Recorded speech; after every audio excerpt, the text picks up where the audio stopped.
ወወልድ ወመንፈስ ቅዱስ አሐዱ አምላክ አሜን። ክቡር አባታችን መላከ ፀሐይ ቆሞስ አባ ወልደሰንበት ገብረሥላሴ የዚህ ታሪካዊ ቤተክርስቲያን ዋና አስተዳዳሪ፣ የመንጋው ጠባቂ፣ እንዲሁም ሊቃውንተ ቤተክርስቲያን አባቶች፣ በየማዕረጋችሁ የሰበካ ጉባኤ አባላት፣ ሁላችሁም በዚህ በተቀደሰ ስፍራ ያላችሁ አባቶች፣ እናቶች፣ እህቶች፣ ወንድሞች እንዲሁም ሕፃናት በእግዚአብሔር ስም እንደምን አደራችሁ? እንደምን አደራችሁ? እግዚአብሔር አምላካችን ስሙ ከፍ ያለ የተመሰገነ ይሁን። የእናታችን ንጽሕተ ንጹሐን ቅድስተ ቅዱሳን ድንግል ማርያም ወላዲተ አምላክ ስሟ ከፍ ያለ የተመሰገነ ይሁን።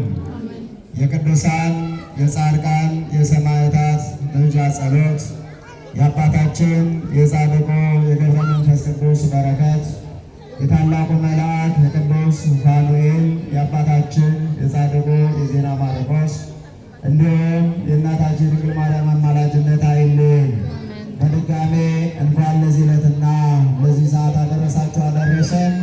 እስኪ እግዚአብሔርን ከፍ አድርጋችሁ አመስግኑት። እግዚአብሔርን ይመስገን። እግዚአብሔርን ጠራሁት በመቅደሱም አምላኬ ቃልን ሰማ።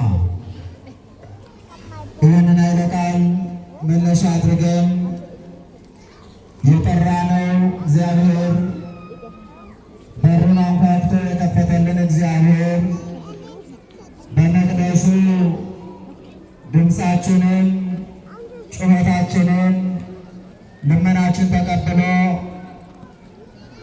መልስ ሊሰጠን በቤተ መቅደሱ የሰበሰበን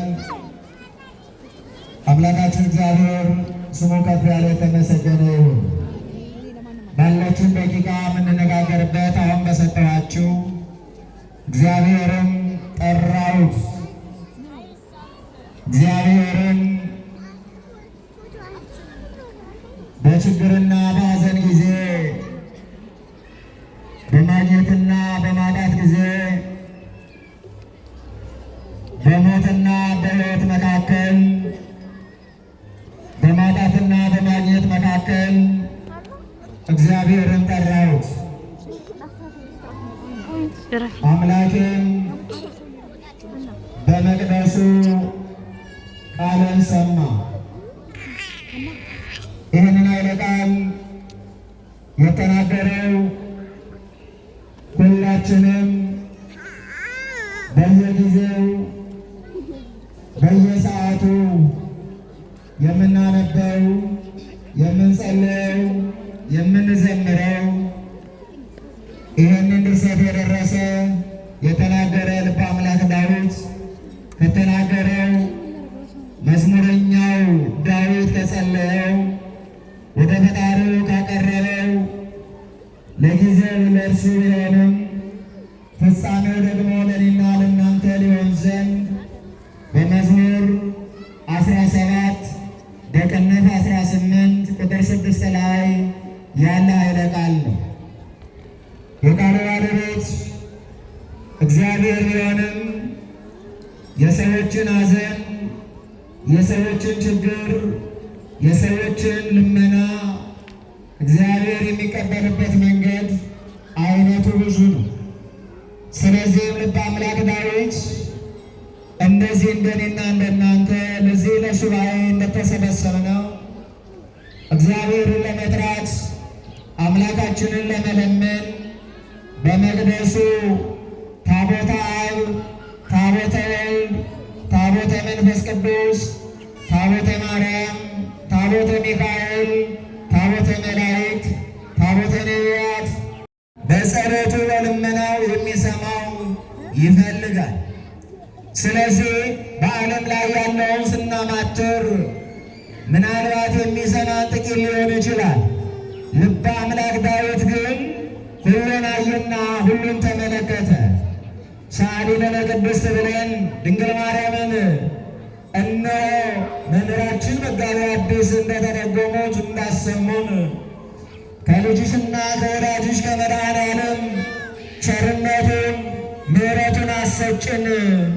ለቅዱስ ኤፍሬምና ለአባ ሕርያቆስ ለቅዱስ ያሬድና ለአባ ጊዮርጊስ ዘጋስጫ ለቅዱሳን ምልጃ ጸሎት ከእግዚአብሔር ፊት ቆመሽ እንዳማለሽ ሁሉ እኛንም ልመናችን ተቀበይን ብለን እንደለመና ሁሉ የሰው ልጅ በሁለት መንገድ ወደ እግዚአብሔር ወደ ዓለም ያንጋጥጣል። ስለዚህ ታዲያ ነቢዩ በዓለም ላይ ያለውን ሁኔታ ተመለከተና ጸሎቱን ተቀብሎ መልስ የሚሰማው ወይም ደግሞ የሚሰጠው የሚያንኳኳውን የሚከፍትለት የተናገረውን የሚሰማ ሲያጣ ወደ እግዚአብሔር ፊቱን መለሰ ይላል። እግዚአብሔር ሁላችንንም ልባችንን ወደ እግዚአብሔር ይመልስልን። አዎ፣ ምክንያቱም ሁላችንም ዛሬ የተሰበሰብነው እግዚአብሔርን ለመጥራት ነው። ለዚህም ነው ቅዱሳን ጻድቃን ሰማዕታት በሱባኤ ዓይናቸውን ከገለጡ ሳይጨፍኑ፣ እጃቸውን ከዘረጉ ሳያጥፉ፣ ከቆሙ ሳይቀመጡ እግዚአብሔርን ይጠይቁታል። ምክንያቱም እግዚአብሔርን የጠየቀ መልስ ስላለው ማለት ነው። ታዲያ ነቢዩ ምን አለ? እግዚአብሔርን ጠራሁት አለ። እግዚአብሔርን ጠራሁት። እግዚአብሔርን መጥራት ይቻላል። እግዚአብሔርን ማናገር ይቻላል። እግዚአብሔርን በሐዘናችን በማንኛውም ክፍለ ጊዜ ሰው ራሱን ካስተካከለ ከእግዚአብሔር ጋር መሆን ይችላል። እግዚአብሔር የሚሳነው አምላክ አይደለም። መስማት ይችላል፣ ማዳመጥ ይችላል። ዓለም አያዳምጥም፣ ሰው አያዳምጥም። እግዚአብሔር ግን የሚያዳምጥ አምላክ ነው። እግዚአብሔር ሁላችንንም ይስማን። ምክንያቱም እኛ ዛሬ ጩኸታችን ብዙ ስለሆነ ማለት ነው። በዚህ በሱባኤ የምናቀርበው ጩኸት አለ። አዎ፣ ወንጌል ዮሐንስን የዕለቱን እነሆ ምዕራፍ 7 ከቁጥር 32 ጀምሮ መናገር ይቻላል። ግን ወቅቱና ሰዓቱ ሱባኤ ነው። ወደ ማን መጣራት እንዳለብን እናውቃለን። ማንን መጠየቅ እንዳለብን እናውቃለን። ከማን ደጅ እንደተሰበሰብንም፣ ከማን በር እንደቆምንም፣ ከማን ዘንድ ቁጭ ብለን እየሰማን እንዳለን እናውቃለን። ምክንያቱም ጊዜ ቀጠሮ የማይሰጥ እግዚአብሔር፣ ጊዜ ቀጠሮ ሰጥቶ የማያጉላላ እግዚአብሔር ስንጠራው ቋጠሯችንን ጸሎታችንን ሰምቶ መልስ የሚሰጠን በመቅደሱ እግዚአብሔር ስላለ ነው። ክብር ምስጋና ለአምላካችን ይሁን። አያችሁ፣ በመቅደሱ እግዚአብሔር ይሰማል። ስለዚህ ምን አለ ዳዊት? እነሆ እግዚአብሔርን ጠራሁት አለ። እግዚአብሔርን ጠራሁት፣ አምላኬን ጠራሁት። ነገር ግን አለ አምላኬ እግዚአብሔር የሠራዊት ጌታ በመቅደሱ እነሆ ቃሌን ሰማ። ቤት ሰማኝ አለ፣ በመቅደሱ። አያችሁ፣ አሁን ያለነው ቤት ነው፣ በመቅደሱ። ለዚህም ነው ዛሬ በመቅደሱ እማምላክ ወላዲተ አምላክ ታላቁ ነቢዩ እግዚአብሔር ኢሳይያስ እንደተናገረው እነሆ ዘርን ባያስቀርልን ኖሮ ዘርን በዚህ ዓለም ላይ የሰው ልጆች ጠፍተው ኖህ ጠፍቶ ቀድሞ ከአዳም እስከ ኖህ የነበረው ትውልድ እንደተደመሰሰ ኃጢአት ከኖህ በኋላ ያለው ትውልድ ደግሞ በእመቤታችን አማካይነት እነሆ በእሷ እናትነት እሷን ባይሰጠን ኖሮ ዘርን ባያስቀርልን ኖሮ እንደቀደመው ከሰማይ እሳት ወርዶ እንዳጠፋቸው የምድርዋ ፈልቶ እንደወሰዳቸው እንደ ሰዶምና እንደ ገሞራ መሆን ነበረ። ነገር ግን አለ እርሷን ስለሰጠን ስንጮህ የምትሰማን ስናንኳኳ በሩን ከፍታ የምታስገባን እናት አለችን አለ። ክብር ምስጋና ለአምላካችን ይሁን። አያችሁ፣ እሷን ባይሰጠን ነው። ስለዚህም ነው ዛሬ እግዚአብሔርን ጠራሁት አለ። በመቅደሱ ያለችውም አምላክ ወላዲተ አምላክ ታላቁ አባ ነቢየ እግዚአብሔር ኢዮኤል እንዲህ አለ፣ ጾምን ቀድሱ አለ። በጾሙ መካከል በጾሙ የምሕረት አደባባይ፣ በጾሙ ድንኳን፣ በጾሙ መቅደስ፣ በጾሙ ቤተ ክርስቲያን ወይም ደግሞ በእኔና በእናንተ መካከል ያለችው አምላክ ወላዲተ አምላክ ጾምን ስናውጅ ስንናገር ከኃጢአት ተከልክለን ከበደል ተከልክለን ራሳችንን አእምሯችንን ልቦናችን ሰብስበን በዚህ ጾም ማለት ራስን መቆጠብ ራስን ከማንኛውም ነገር መከልከል ስለሆነ አእምሯችን ልቦናችን ሰብስበን በዚህ ሱባኤ እነሆ በእግዚአብሔር ፊት ቁጭ ብለን ስንማፀን ምን ታደርጋለች? እግዚአብሔርን ስንጠራው እሷ ደግሞ እግዚአብሔር የገባላትን ቃል ኪዳን ለማስፈጸም ከእኛ መካከል ትገኛለች። ክብር ምስጋና ለአምላካችን ይሁን። አያቸው። ስለዚህም ነው ልበ አምላክ ዳዊት እግዚአብሔርን ጠራሁት አለ። ስለዚህ አምላክ ደግሞ በመቅደሱ ቃልን ሰማኝ። ኢትዮጵያን እግዚአብሔር በእመቤታችን አማላጅነት ቋጠሮን ይፍታልን፣ የእኛንም ቋጠሮ ይፍታልን። በይበልጥ በዚህ በሱባኤ ሁላችንም እግዚአብሔርን መጥራት ያስፈልጋል። በሱባኤው እግዚአብሔርን መጠየቅ ያስፈልጋል። ምክንያቱም በመጀመሪያ እግዚአብሔር ለእኔና ለእናንተ ያስቀመጠልን ብንወድቅ ቀና የሚያደርገን፣ ብንሰደድ አብሮን የሚሰደድ፣ ብናጣ ከእግዚአብሔር ከፈጣሪ ለምኖ የሚያሰጥ ለእኔና ለእናንተ ጠበቃ ቆሞልናል። እነዛ ጠበቃዎች ቅዱሳን ናቸው። እነዛ ጠበቃዎች መላእክት ናቸው። ይህንና የእናንተ ከሁሉም በላይ ደግሞ ጠበቃ እናት እናታችሁ ብሎ የሰጠን ድንግል ማርያም ወላዲተ አምላክ ከእኛ ጋር አለች። ስለዚህም ነው በዚህ ሰዓት፣ በዚህ ጊዜ፣ በዚህ ሱባኤ እያንዳንዱ ሰው እግዚአብሔርን ፈጣሪውን ይጠይቃል፣ ማመልከቻ ያቀርባል። ነቢዩ ማመልከቻውን አቀረበ። ነቢዩ ማመልከቻውን ወደ እግዚአብሔር አቅርቦ ማመልከቻው ሲነበብ እግዚአብሔር ደግሞ ያንን ማመልከቻ ካየ በኋላ ምን አደረገ? በዙፋኑ በመቅደሱ በመንበሩ መላእክት አጅበውት በሚያመሰግኑበት ድንግል ማርያም በቀኝ ተቀምጣ በምትማልድበት በመቅደሱ እግዚአብሔር ዳዊትን ሰማው። ዛሬም እኔና እናንተን እግዚአብሔር ይሰማል። ክብር ምስጋና ለአምላካችን ይሁን። ስለሚሰማንም ነው፣ ስለሰማንም ነው። በመቅደሱ እግዚአብሔር ስለሚሰማን ነው። በመቅደሱ እግዚአብሔር ስላለ ነው።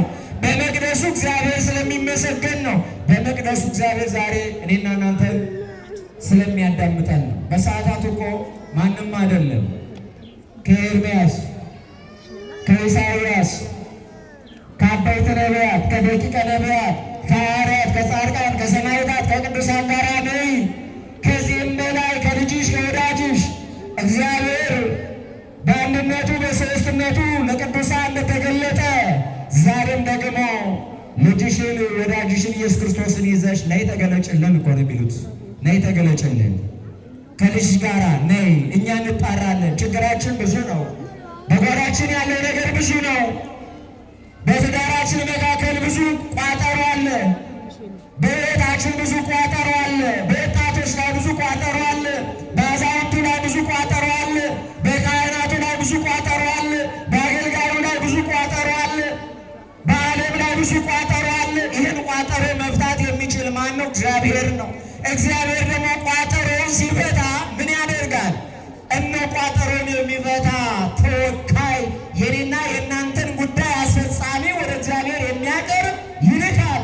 ያች የምትላከው ከእግዚአብሔር ፊት የምትቆመው ልበ አምላክ ዳዊት እንደተናገረው በአምላኩ ፊት ቆማ የምትማልደው የእኛን ቋጠሮ ለመፍታት የምትመጣ በዚህ በሱባኤ ለተሰበሰብነው እሷ የእኛን ቋጠሮ ፈታ ምሕረት ልታሰጠን የምትመጣው እሷ ድንግል ማርያም ናት። ክብር ምስጋና ለድንግል ማርያም ይሁን።